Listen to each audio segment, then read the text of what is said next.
Excellent. Good afternoon. I'm going to hear myself, so I'm going to have to move speakers down. You'll have to ask questions at the end. Um, so I'm going to run through, give a quick demo of Yirgacheffe, which I touches on a couple of things that threads that we've already had today.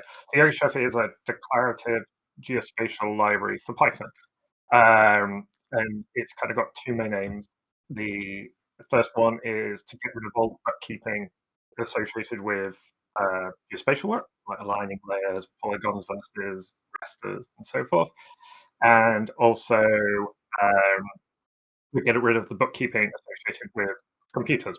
The geospatial layers being very big, and kind of how do we deal with memory and parallelism and stuff like that. For this audience, I think it's a Python library, so it's probably not the most exciting thing you're going to hear about today. But what I hope is that this inspires kind of further work in this direction. I think this is, I'm kind of pleased with what we've achieved, but we are limited by what we can do building upon the Python base. So hopefully there's ideas here that can kind of run forward in a more rich fashion somewhere. The one thing Yirgacheffe does have going for it is it's been used significantly. So for the last 3 years, I've built kind of 3 large-scale ecology pipelines based upon it. So this one here is the life pipeline. So this map shows you the increased probability of species extinction if you convert a pixel of land to a farm. It's a lot of work, 3 years, petabytes of data to tell you not to put a farm in the Amazon, please. But so it's kind of, this is a result of running hundreds of thousands of species through Yirgacheffe. So with that in mind, we do some demos here.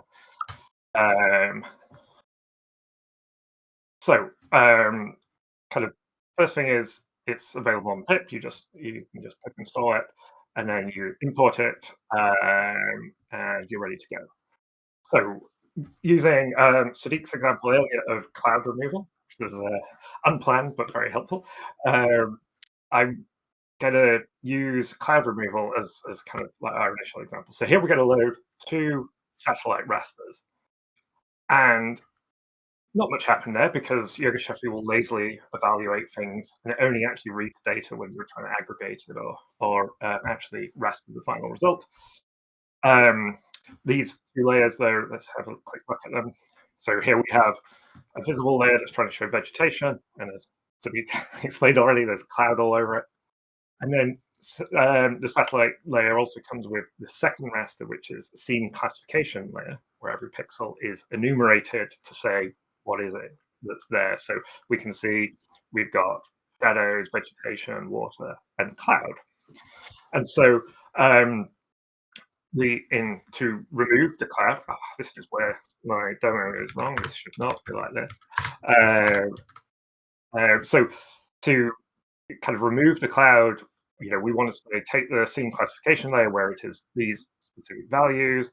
Those are the bad pixels, and then we're going to use like a NumPy style where operation. So Yirgacheffe, where it can't use Python primitives, models itself on existing data science libraries. So where is bad is true, must have a null value, or we can read the vegetation layer and we'll save it out. And that then gives us a map with all of the clouds cut out of it. And then you can take several of those, as Sadiq was saying, and smoosh them together to make a cloudless layer. This is hopefully kind of keeping the code like the method. The syntax is very Python-like. You never had to worry about pixels. You never had to worry about aligning the raster layers. So from that point of view, it's hopefully better for the vernacular developer, as Patrick was describing earlier. And it does a lot of similar things to Google Earth Engine, but Google Earth Engine's APIs are very programmer kind of focused, I think. So hopefully this is somewhat cleaner. But it is inefficient. So for things that need to be improved and worked on, right, this expression, although it's made the classification layer look like a Python primitive, that is actually a big raster which we have to load in chunks of, and we're evaluating it 4 times, which is terrible. So kind of what we should be doing is kind of we could write it more efficiently. I can get rid of this, and I can describe is bad as the kind of scene cloud layer. We can do is it in one of these classes? Let's just pick one for now. And then if we rerun that, we'll get some of the cloud gone because I didn't put all the classes in. But this is, again, very programmer focused. What would be nice is if Yirgacheffe could just detect that we could do this more efficiently. So that's kind of one area for improvement. So next demo.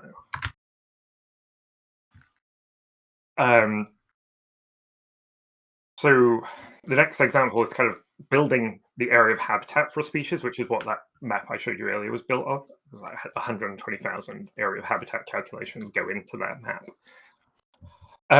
So this is a standard method that's used for many biodiversity metrics.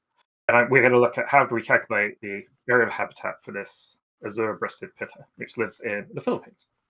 So you start with this IUCN red list data. So we got the range, which is a polygon saying roughly where the animal is. And then we're going to combine that with high resolution satellite data to further refine to where we think the bird can be found.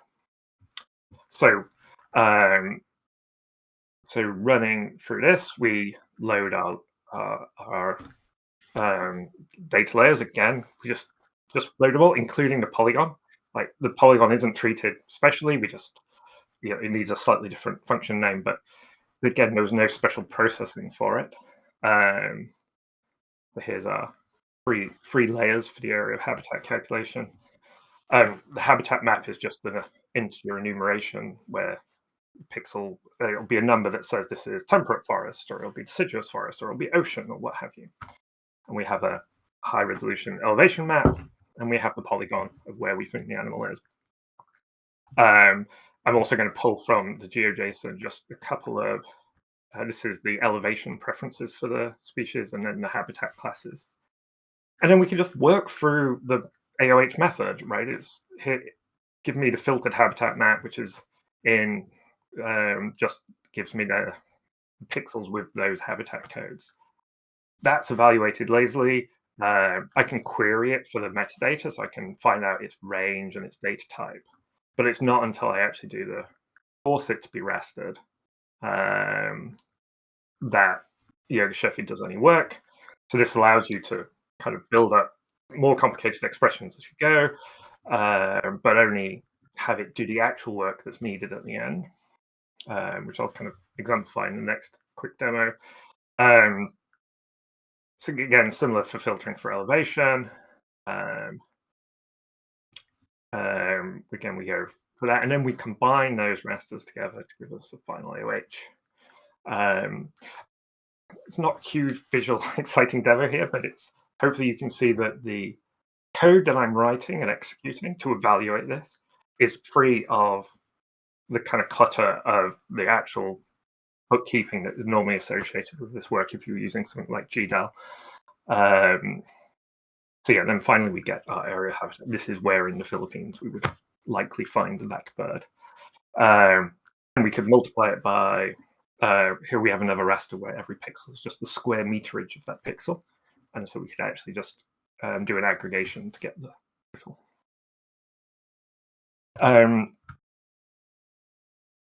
But that is a kind of very simple view of what was actually done in that experiment to make that map, because there we're working with global data sets. I'm just going to set this on running. So here we're loading the full global habitat map, which is 400,000 pixels by 200,000 pixels, and in 16. So each layer is 150 gigabytes. So that's 300 gigabytes off the bat to calculate the area of habitat for a species. My laptop does not have that much memory. And even on servers where we want to get parallelism from processing many species at once. So memory is a huge bottleneck for this kind of calculation. But Yirgacheffe can do a bunch of tricks, right? So one is it can chunk the data up and process them in chunks at time, so we don't bother the ecologist with having to read in a bit, do some work, save that bit, and that kind of typical loop. But also because we're lazily evaluating, we can see that we know that the range for species is of a limited area, and we know that we're doing a multiply here, and so anything outside of the range is 0. So we don't need to calculate the rest of the globe. We'll just 0 all that. And so Yirgacheffe can also, because you're only doing the work at the end, kind of limit computation that way. So we get some parallelism and some kind of memory benefits from this, but we are constrained by what you can do in Python. It is still hugely inefficient compared to if I was writing this in a more parallelism-friendly language. I can't share the global rasters for habitat between all of my sub-processes, for instance. So yeah, even though this takes a long time on my laptop, it's all demos end with a memory error. But yeah, hopefully that gives you a flavor of what Yirgacheffe can do. And I hope that you can see ways in which we can take this forward if it wasn't constrained by Python's limitations. Cool, that's it for me. Applause from the room in case you can hear it. Thank you. Now, do we have any questions for Michael? Michael, can you hear us? Yes, I can. Excellent. While we wait for questions, what language would you have written it in if not Python? The main thing was where I tend to better shared memory because of the way Python multiprocessing works. It's just very impractical to take those big global layers and spread them out because you have all these species where you want the same data, but you're having to load it multiple times. So that's kind of anything that's got good concurrency primitive and good kind of memory sharing primitive. Oh, sorry, I meant a kernel. Sorry.